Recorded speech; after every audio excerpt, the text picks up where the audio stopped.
Hi, in today's episode, we have Suzonn. Suzonn is an independent singer, songwriter, and composer living in the northeastern region of India, one of my favorite parts of India. But for Suzonn, growing up in a financially challenged family with no musical background, he had to face a lot of resistance during the early phase of his journey. On this episode today, Suzonn will talk about his dark phase, his undying faith in his art, and what it takes to be him, the singer, the dreamer, the composer, and the songwriter. Welcome, Suzonn, in today's episode. Hey, Mohua, thank you so much for inviting me on your show. And yeah, I'm really excited, actually. Me too. I'm extremely excited. So to begin with, it is so cute to listen to your Northeastern accent because that's something I'm so used to. And it's so wonderful. But when we listen to your Hindi songs, it's so chaste and so clear. So did you go through the whole process of learning each of the words, or it just comes naturally to you? Initially, it comes naturally just because my father is in army. Okay. So ज़्यादा मेहनत करना नहीं पड़ा मुझे हिंदी आ गया. Okay. And then थोड़ा I had to work on learning Urdu words actually. तब थोड़ा मुझे उर्दू वर्ड्स थोड़ा उर्दू जो शायरी है या फिर जो गाने पाकिस्तानी सॉन्ग्स में ज्यादा सुनता था एक्चुअली तो थोड़ा सीखने के लिए. उर्दू के जो लफ्ज है ना, लफ्ज है या तो और हिंदी सॉन्ग्स में भी है, बहुत यूज होता है जी. तो और वैसे ही मैं आगे सीखते सीखते चला गया, मतलब इतने साल में वही सीख रहा था. So just tell me a little bit about how was it that you've done engineering?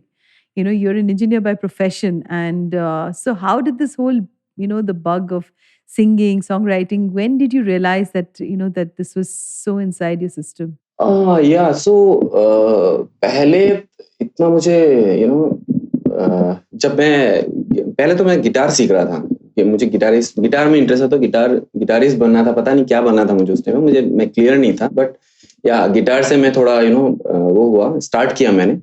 Then धीरे धीरे फिर मैंने गाना कंपोज, मतलब इनिशियली जब मैं गिटार सीख रहा था उसी वक्त से मैं गाना लिखने लग गया और कंपोज करने लग गया. तो पहले से स्टार्ट हुआ, बट उस टाइम पे जो लिखता था या फिर वो तो ऑब्वियसली पहले स्टार्टिंग में जब हम लोग करते हैं तो इतना अच्छा नहीं होता है. देन वहां से स्टार्ट, पहले 2010 से शायद से स्टार्ट हुआ था. 2008 से मैं गिटार सीखा, 10 से मैंने लिखना शुरू किया. वहां से पूरा शुरू हो गया एक्चुअली, पहले से ही मेरा ये जर्नी स्टार्ट हुआ था, song writing and composing. You're based right now out of Guwahati, am I right? Yes. Yeah. So how easy or difficult it is for you to, do this whole thing? Because at the end of the day, the music industry, where most musicians really want to go back into playback singing, right, for films, and that's where the real recognition for across India happens. So do you see yourself shifting out of Guwahati, or with the pandemic now, it's easier to do things from whichever part of India you're from? I don't think actually. I'm really comfortable, in working here actually. Okay. पहले तो मैं सोचता था कि हाँ मुंबई जाऊंगा और बॉलीवुड में कुछ, बट मुझे सिंगर बनने का मुझे इतना शौक नहीं था. मैं कंपोजर या फिर राइटर बनना चाहता था, मतलब सॉन्ग राइटर बनना चाहता था. तो मैं वही सोच रहा था कि मैं शायद बॉलीवुड में जाऊं और मैं एज अ कंपोजर जाऊं. तो वैसा मेरा प्लानिंग था. बट देन जब ये स्टार्ट हुआ आपका इंडिपेंडेंट म्यूजिक, जब ग्रो करना स्टार्ट किया, जब तब मुझे लगा कि नहीं, अब मैं पहले से भी गाता था, तो मुझे लगा कि अभी मुझे ट्राई करना चाहिए कुछ, मतलब क्योंकि अभी बहुत इजी हो गया. उस वक्त जब मुझे पता चला कि बहुत इजी हो गया अभी to throw my music to directly to the audience actually.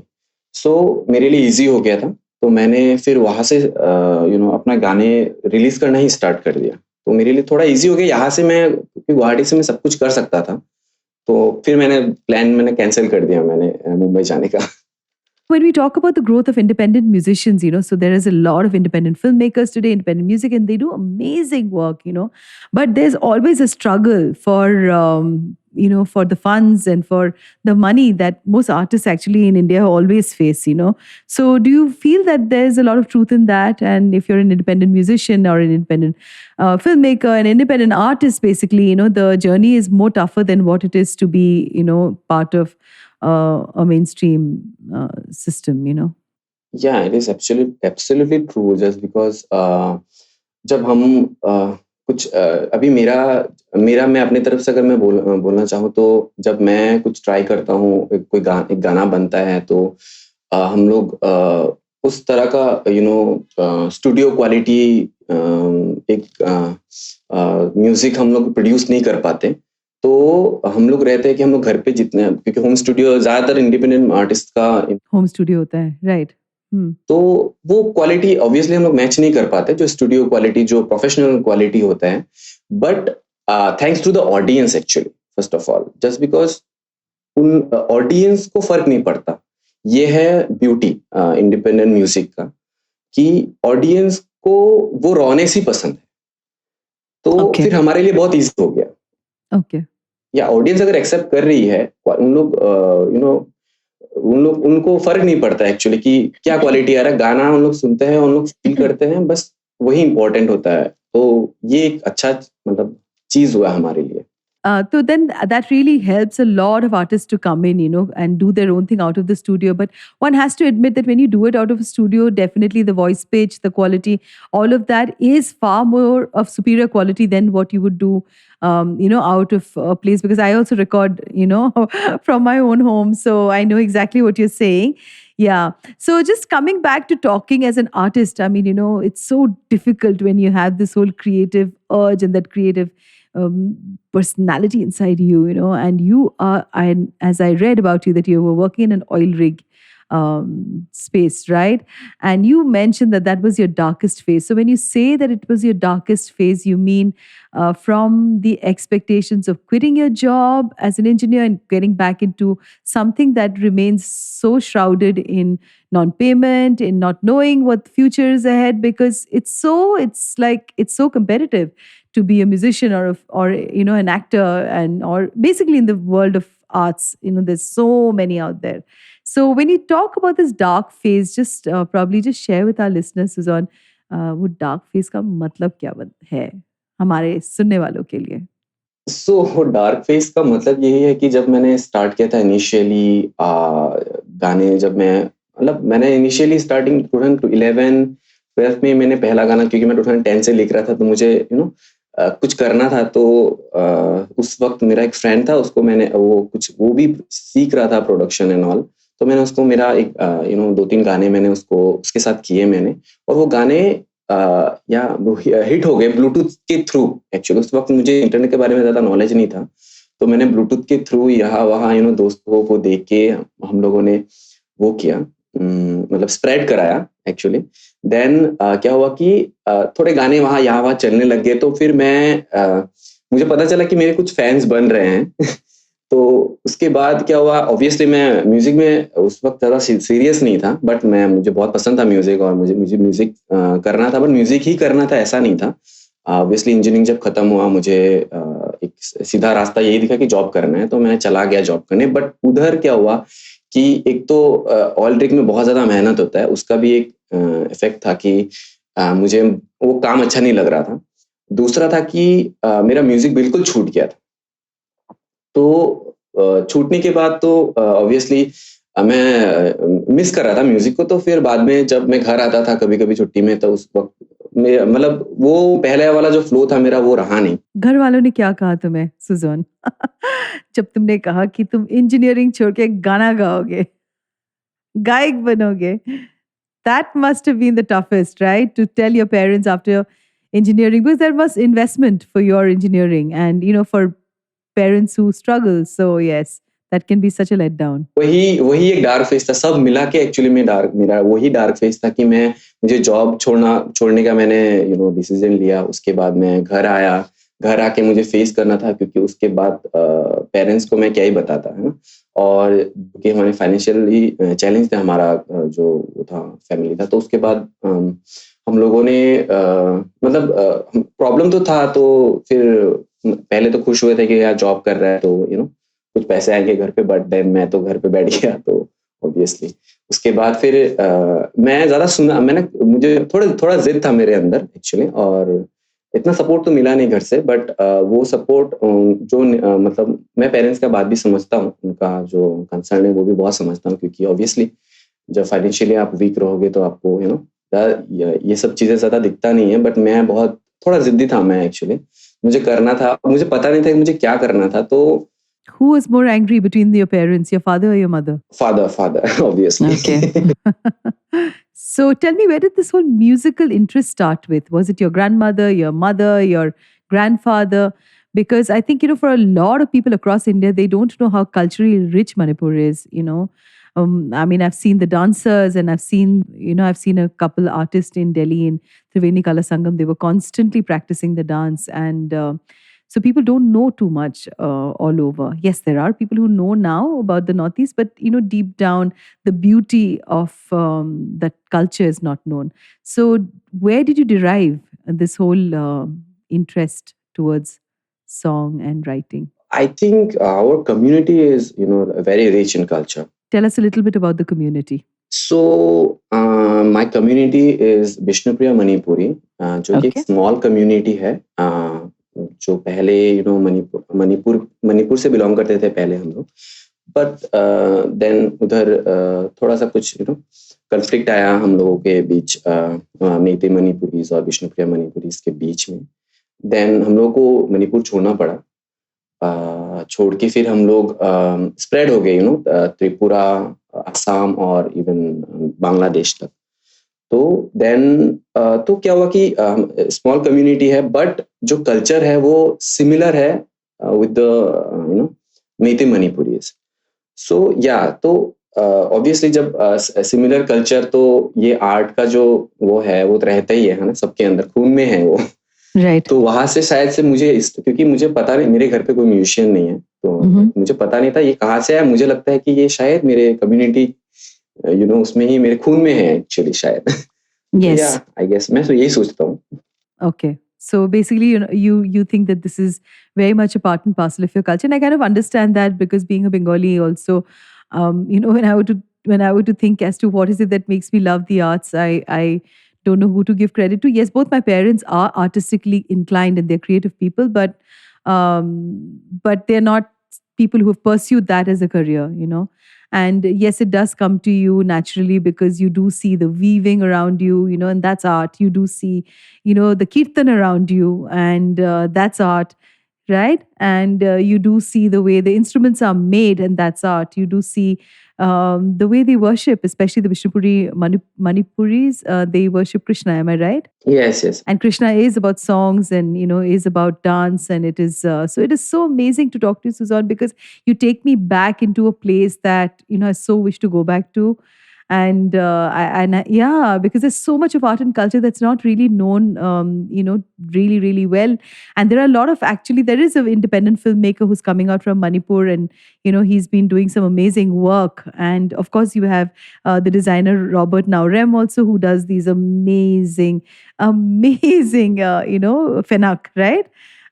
So yes, I mean, I'm extremely fascinated with this. So Suzonn, just tell me, when do you plan to go and get into filmmaking music? I mean, do you think you need a godfather there to make an entry? Or as an independent artist, things are changing today in a way that it'll be easy for you to start, making your footsteps towards, doing film music? क्या तो अभी मेरे लिए ये थोड़ा easy हो चुका है फिलहाल, क्योंकि जब 2020 में जब मेरा गाना सुन लो ना, जब लोगों को पसंद आया, और उस वक्त तो मैंने एक एनिमेशन में ही मैंने गाना, एक लूप एनिमेशन में ही मैंने गाना को वो किया था, प्रेजेंट किया था। बट उसके बाद थोड़ा हल्का सा फाइनेंशियली में थोड़ा सा स्ट्रांग हुआ धीरे धीरे, यूट्यूब से या फिर थोड़ा यहाँ वहाँ से। तो देन वहां से मेरा मैंने फिर सोचा कि यहाँ से मुझे अभी थोड़ा सा अलग करना पड़ेगा, जस्ट ऐसे ही नहीं कर सकता। तो मुझे बहुत इंटरेस्ट है फिल्म मेकिंग में भी, और मैं ट्राई करता हूँ अभी, और भी जो फ्यूचर प्रोजेक्ट्स है मैं मेरे बहुत सारे प्लानिंग्स हैं और मैं ट्राई कर रहा हूँ कि मैं एनी हाउ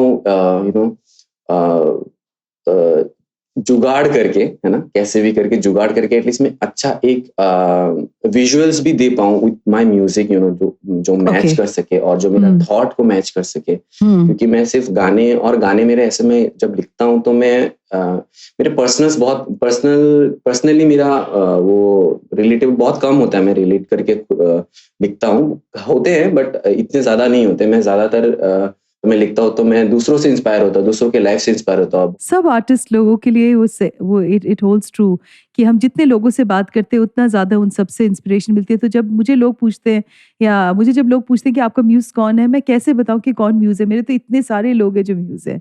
किसी से बात किया और कोई एक अपनी खुद की मेमोरी पे आप टैप कर गए जिसके साथ कुछ कोरिलेशन रहा और उसके बाद आगे you use your creative licence to take it forward in writing. So I kind of completely relate to that, Suzonn. Yes, but it's amazing to know that you're planning to also do your own, music videos, which will be fantastic. And yes, which is amazing. And Suzonn, so for a lot of my listeners who are based not just out of India, we have a lot of listeners who are also internationally. I will repeat the things that you have said, just for our listeners, that in 2010, during the initial days of Suzonn's engineering, concurrently, he started his musical journey by dipping toes into alternative rock. So, after completing his education, Suzonn went on to work in an oil rig, which brought him his musical journey to a complete halt, and that he claims was his darkest phase in his life. So, soon he quit his job, to the utter horror of his parents, and went back home, decided to pursue music as his career, and he started exploring and experimenting with different styles and genres. Simultaneously, he started writing, composing, producing music for his tracks. In 2016, his music career hit rock bottom. After that, he was diagnosed with chronic laryngitis. So, Suzonn, tell me a little bit more about chronic laryngitis for a singer means the death of your identity. How did you cope with that? Oh my God, I think that is the darkest, zone for me actually, is because उस वक्त तो मैंने completely hope छोड़ दिया था। एक तो घर पे प्रेशर था कि मैं जॉब छोड़ के आया हूँ, क्या कर रहा हूँ, क्या नहीं। देन मुझे पता चला कि मुझे क्रॉनिक लेरिंजाइटिस है। मैं बात भी नहीं कर पाता था। शायद आज ये इंटरव्यू नहीं होता अगर मैं ठीक नहीं होता तो। ऐसा था कि मुझे बात करने में बहुत तकलीफ होता था। मैं गाना तो मैंने भी छोड़ ही दिया था। जैसे आप ये बात कह रहे हो ना, तो मुझे भी I look back into my life and I was bedridden and I was also diagnosed with an autoimmune disorder.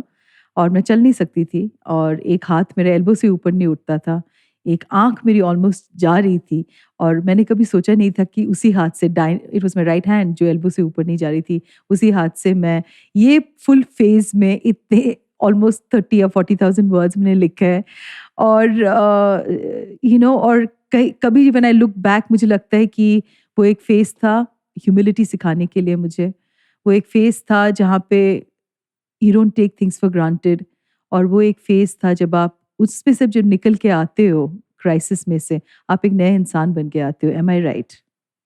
Yes, exactly वही शायद से मेरा टर्निंग पॉइंट था। शायद से मैं मेंटली प्रिपरेशन भी ले रहा था। मैं सेकंड वे देख रहा था कि मुझे अभी करना क्या चाहिए, या जॉब करना, फिर से जॉब जाना चाहिए या फिर क्या करना चाहिए, क्योंकि उस वक्त इंसान रास्ते ढूंढता है कि अभी करना क्या है मुझे। Exactly. तो मैंने फिर सोचा कि क्योंकि मैं कंपोज ही कैसे कर पाऊंगा जब मैं गा ही नहीं पा रहा हूँ।